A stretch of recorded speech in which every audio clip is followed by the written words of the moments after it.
तर इंडिगो एअरलाइन्सला सरकारनं काय आदेश दिलेत तेही पाहूयात।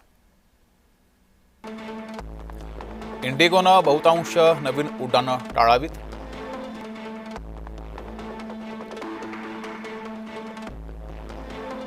सोबतच विमानतळावरील गर्दी कमी करा असाही आदेश सरकारनं दिलाय।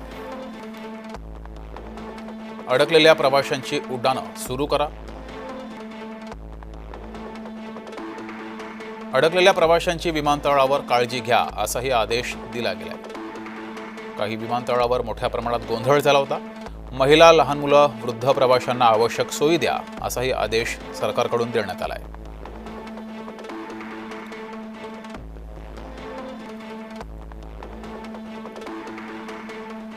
तर सरकारकडून इंडिगोला हे आदेश दिलेले आहेत। इंडिगोचा विमान प्रवासामध्ये गोंधळ हा समोर आलाय, त्यानंतर हे आदेश देण्यात आले।